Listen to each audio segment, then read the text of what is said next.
Today we've asked friend of the show, Chrissy Rapp, who is our softball guru, to come back and work with me on some more advanced techniques. If you've got your kids and they've got a good fundamental base for hitting a fast pitch softball, we're going to work on our drill that will help them continue to move on to the next level and increase their skills. It's going to be a great show, so stay tuned today to Clubhouse Gas.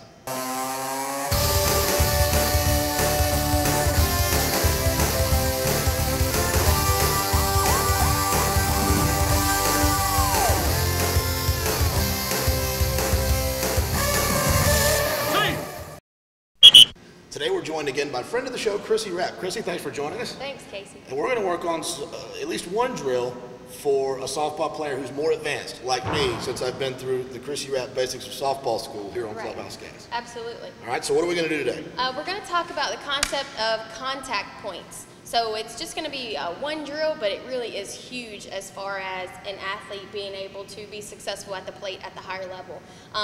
As we know, in the high school level, pitching gets better, and it's not just fastballs down the middle that you're seeing. So in addition to being able to hit your favorite pitch or the pitch that you're pulling down left field every time, we want the athlete to be able to hit to the opposite field, drive a pitch up the middle, and there is a specific but simple drill that we can do to really work on these different contact points. So if Casey was to hit a pitch coming down, let's say the inside pitch that he's really going to turn on, then he's going to make contact further out than he normally would, and it's going to be a little bit further on him. So perfect. He's just going to turn on that pitch, really drive his hips through, get the bat angle out there, and make good contact, driving it down third base. If that ball was to come down the middle, actually let's take a cut out there, Case. Go ahead and get a rip down third. Good shot. I got a good teacher. So that's turning on that inside pitch. Now, if the ball was to come more down the middle, that contact point is going to change. So it was just right here for that outside pitch, which is further out in front of the plate. When it's coming down the middle, we're going to wait a little bit longer, because if we keep that same swing, that's when we hit it off the knob and we get that little crappy grounder to third base. So that's if you're trying to pull that pitch that you should have waited on just a little bit more to get more of that bat head on the ball. So as soon as we recognize that this pitch isn't coming down inside, it's coming down the middle, we just modify that swing slightly to wait on it, let it get in, drive it right back at the pitcher or slightly to left field. See, Case. Perfect. So you see that he's not opening up quite as much. The ball is in a little bit further, and he's driving it right back where it came from. One more cut. Perfect. Now, the outside pitch is one that tends to get players, and this is the one that would always get me until I really learned this concept of waiting on this outside pitch and driving it to right field or up the middle. So again, it's kind of a diagonal progression that we're working with here. So when we're working on that outside pitch, we're going to put it right over the outside plate, and it really gets in a little bit further on the batter.